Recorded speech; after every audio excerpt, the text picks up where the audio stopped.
Good morning, class. So here I am again with another lecture on the mineral nutrition. So yesterday we just started with the chapter and we discussed about macro elements and micro elements, right?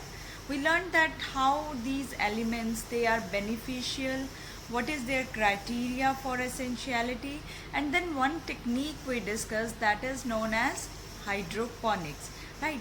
So there are three sometimes confusion or doubts they are coming after that lecture that what is the difference between beneficial elements, toxic elements and essential elements, right? So first I'm going to uh, talk about those three terms which are your beneficial, essential and toxic element, and then we are going to start with our deficiency symptoms, roles, functions of macronutrients today, that how they play important role and where specifically they play a role in the case of plants, right? So let's start our today's chapter with the few basic terms as well as the macronutrients. Okay, class. So first I'm going to talk about is three types of elements here, right? We yesterday we discussed about beneficial elements, essential elements, but still there is some confusion between these three categories. So let's discuss them once again. See, beneficial, as you can see the name benefit, it provides something additional to the plant. Essential, without which plant cannot survive, that is essential. Toxic elements, toxic elements are those which are required in very minute amount or very less amount or trace amount, but if by chance their excess or with accidentally their excess is there or they are present in a great concentration, then they are very toxic to the plant. So beneficial plants are those essential elements which are important, which are necessarily they needed by the plants. But in addition to those 17 essential elements which are our macro and micro, there are few additional elements are required by the plants for their growth and development, like sodium, silicon, cobalt, selenium. So these are additional ones as to the essential. So essential are already there in the plants, but few additional they also help in development. Those are called benefit, means they are not harmful. If we provide them, they will only help the plant, so they are the beneficial ones. So toxic elements, as I told you, they are required in very less amount, but they are excess in the plant. If they are present in excess, that can reduce the dry matter of plant weight by 10% or more. So they are very toxic to plants. You can write down the example of manganese in this case. And essential elements are those which are directly involved in the metabolism of plant. They are directly involved, so without them or in their absence, plant cannot survive. So they are non replaceable, and without them life cycle of plant is not completed. So that is the difference between essential elements, toxic and beneficial elements. If you have to write down the example of toxic, you can write down manganese, sodium. Sometimes sodium is also it is both, actually it is very important also, but its excess is not at all important, right? So but basically the most important is the manganese one. But sodium and potassium, because they maintain the turgidity as well as they maintain the osmotic potential of the plant, so sometimes their excess can be very negative and very harmful for the plant. The essential examples of the essential elements, these are essential elements, right? So the not essential plants, these are the essential ones, essential elements. Beneficial, you know that you can write down selenium, You can write down the example of cobalt. You can write down the example of silicon, right? Those are or are the beneficial. These all are essential elements. Without this, magnesium is an important constituent of chlorophyll, so this is definitely going to play direct role in case of photosynthesis. So this is one of very essential elements. So these are the essential elements. Now next, let's talk about the macronutrients, which is our main topic for today's lecture. See, there you have to draw a table. In this table, first write down, this is why I'm saying you that you can draw this table, because otherwise you will just get cumbersome. You will mix all the elements together, so better to draw it in a table-like form, right? Elements, first row will be your elements, then there will be how they are obtained as, or how they are absorbed by the plants. Then there is the role or functions, and the last one you have to make a column of deficiency symptoms. So columns are clear. First one is element, which elements we are going to talk about, then how they are absorbed as, roles or functions, and the last one is deficiency symptoms. Clear? So let's talk about nitrogen. As we just said that nitrogen is essential element, the essential element, that is why we are discussing it in the macronutrient. How is it obtained? Plants usually obtain nitrogen in the nitrites and nitrates form, as you can see in NO3 and NO2 form. So they are obtained as nitrites and nitrates. Few they are absorbed as the ammonium ions. Mostly they are absorbed as by the nitrates and nitrites. What is their main role?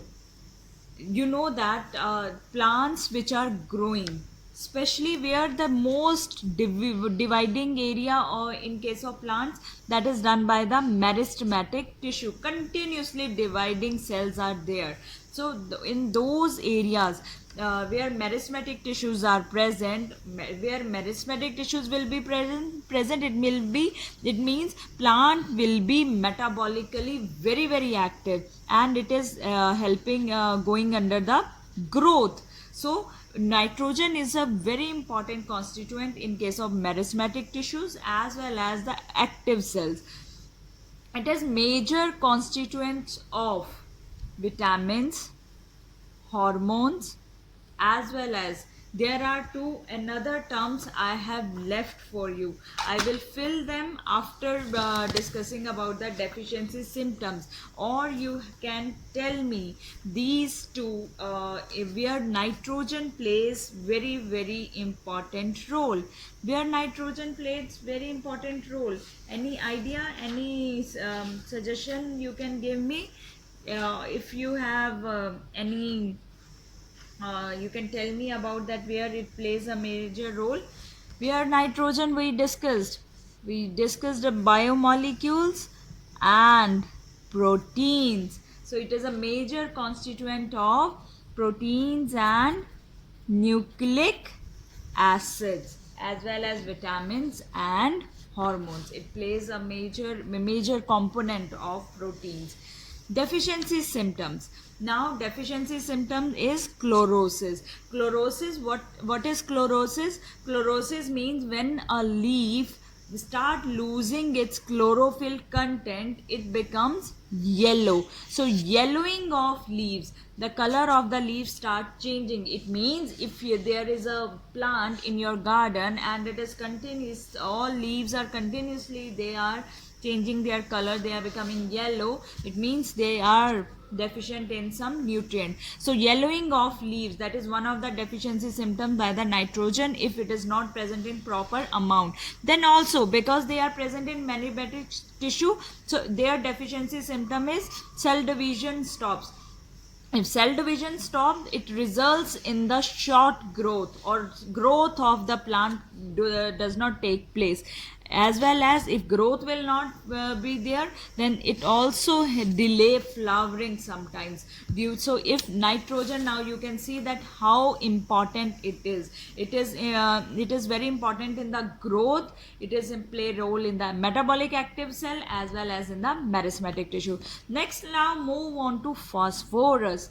Plants, they absorb all these elements as the ions. So phosphorus is absorbed as the phosphate ions, which you can write down in these ions, that is your H2PO4 and HPO4 negative. We write in the same form in the DNA also. Now this phosphorus is important constituents of proteins as well as cell membrane, plus nucleic acids, plus nucleotides. All these biomolecules we discussed, so that contain the element which is phosphorus. All the phosphorylation reaction means where you are adding phosphate. In all those reactions, like in photosynthesis, in respiratory reactions or other enzymatic reactions, they are especially like in ATP, energy production. So phosphate is play very important role there. So it is a main constituent in plants in case of production of proteins as well as the phosphorylation reactions. Let's talk about its deficiency symptom.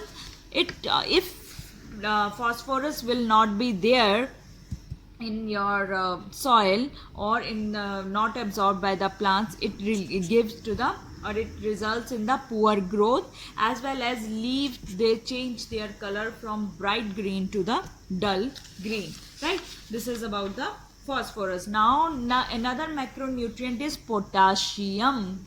We talked about potassium when we discussed about transportation. We know that potassium and sodium ions, they both play very important role in the transportation and maintaining the osmotic balance. So potassium is absorbed as potassium ions. It is required in very high quantity in the meristematic tissues. And when we talk about meristematic tissue, it means we are talking about the growing areas, new buds where are developing, new leaves where are coming, and especially in the root tips from where the main absorption is taking place.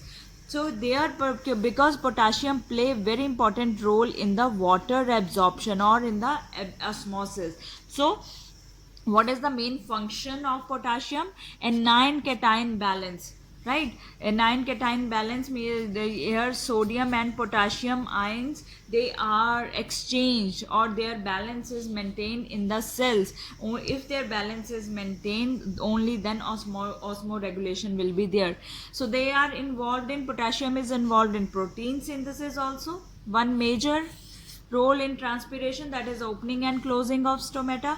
It is a play very important role in activation of enzyme, as we discussed few factors which activate the enzyme. So potassium is one of those factors, and the most important, that is maintain the turgidity of cell or entry of water in the cells. That is also potassium plays role there. If it is not present or if it is deficient, the growth will be, obviously it will be reduced. It also result in chlorosis as well as sometimes result in the premature death of the plants. Next important macronutrients is calcium. Calcium is absorbed as, if you are writing here, then just write calcium, and here write as a calcium ions. Calcium ions, again these all macronutrients, they are required on the meristematic tissues. Meristematic, now here I am adding a new term in the calcium, that is also required in the differentiating tissues. Differentiating means, suppose still now plant is growing, now they all the tissues, they are specified, they are given their specified roles, like xylem is given for role for water, then phloem is given role for food. So this calcium, they play very important role in the differentiating tissues also. It play a very important role in synthesis of cell wall. As you know that in chapter cell unit of life we discussed the cell wall formation. What was cell wall? That we discussed the component calcium pactate. Calcium pactate in the middle lamella. So what it is made up of? Your middle lamella is made up of calcium pactate, and calcium is a major component in the synthesis of cell wall. It's synthesis. If their cell wall not be synthesized, your plant cell will not survive in the hypotonic in different types of the solution, right? Hypotonic, because it cell wall helps the plant to from the bust out. It provide protection also. So and cell wall synthesis, who plays important role? Calcium. So deficiency symptom, very stunted growth, as well as the yellowing of young leaves. Very important thing. I'm not saying there are two things. One is after maturation and one is at a very early stage. So if the plant is deficient in calcium, it also is responsible for losing the content of chlorophyll and chlorosis of young leaves. The next one is if we talk about the another function, I told you that it helps in the synthesis of cell wall, plus it helps in the functioning of cell membrane, as well as the activation of enzyme. Activation of enzyme is very role these play by the potassium as well as the calcium. Next is the last two, they are the magnesium and sulfur. Magnesium is absorbed as divalent ions. As you can see, it's magnesium 2 positive. So it is absorbed as the magnesium 2 positive ion, divalent ions we say them, that activate enzyme, those enzymes which play role in respiration. See why now I talked about respiration and photosynthesis, because magnesium is an important center of chlorophyll. If magnesium will not be there, no chlorophyll will be there in plant. If no chlorophyll there will be no photosynthesis. If no photosynthesis, there will be no gas available for the respiration. So it is involved in the enzyme activation as well as the important constituent of chlorophyll. Plus it play a very important role in the synthesis of DNA and RNA. Many DNA enzymes, synthesis of DNA enzyme, polymerases enzymes, they only get activated by the presence of magnesium. Last one, it maintains the structure of ribosome as well. As deficiency symptom is common for maximum the cases, reduced growth as well as the chlorosis. Next is the sulfate ions. Sulfate ions, or if I say sulfur is absorbed as sulfate ions. Sulfur, we discussed 21 amino acids, and in those 21 amino acids we said that few amino acids they contain sulfur also. So cysteine and methionine, they are those two amino acids which are sulfur containing. It means sulfur is important constituent, important part of the formation of two amino acids. Tell me the name of those two amino acids: cysteine as well as methionine. Plus enzymes, they never work alone. Maximum of the time they need some help. What are those help? Coenzymes. When we discussed enzyme, we said there are few coenzymes also, and when you lost those coenzyme, the activity of enzyme will be lost. So here it is a constituent of several coenzymes. So if sulfur is an important constituent of thymine, biotin as well as the ferredoxin. So it play a very important role in the formation of these coenzyme. Their symptom, deficiency symptom is the chlorosis, right? So here is all about our elements. Which elements? These are our macro elements. Before I finished or wind up my lecture, I want to discuss these two deficiency, because as you can see now after discussion that these two symptoms, not necrosis comes in the micronutrient. Chlorosis is very common in almost every macronutrient. So just you have to mention it in a box that what is chlorosis. loss of chlorophyll, and when loss of chlorophyll, it leads to yellowing of leaves, which can be due to deficiency of various nutrients. Main are the nitrogen, potassium, magnesium, sulfur, and other micronutrients, that is like iron, manganese, zinc, molybdenum, right? So that can lead to their deficiency symptom is the chlorosis. Necrosis is that we will, although we will study this tomorrow, micronutrients, then we will talk about it. What is necrosis? It is another deficiency symptom. It is the death of plant tissue, especially in leaves, and it occurs due to deficiencies of, now you can write down in calcium and magnesium, you can write down the necrosis also. Both you can write down chlorosis as well as the necrosis, as well as in copper and potassium also. There, if they will not be present in proper amount, then the death of plant tissues will take place, which leads to a type of process or the condition actually, which is called necrosis, right? So we saw that we observed that there are two main deficiency symptoms in case of plants. As you can now see that every main element that is responsible for two main deficiency symptoms. What are those? First one, we talked about the chlorosis. We continuously talked about chlorosis, which is the yellowing of leaves. And when yellowing of leaves happens, when there is a loss of chlorophyll pigment, right? So as the plant loses chlorophyll pigment, the color changes from green to yellow, and the term is known as the chlorosis. The next is the necrosis. To these terms, they are the main deficiency symptoms of any essential element in case of plants. Necrosis means death of tissue, and that is mostly observed in case of the leaves. So that's what we discussed about today, about the micronutrients as well as the deficiency symptoms. So tomorrow I will meet you with another video on the mineral nutrition. Till then, take care and have a good day.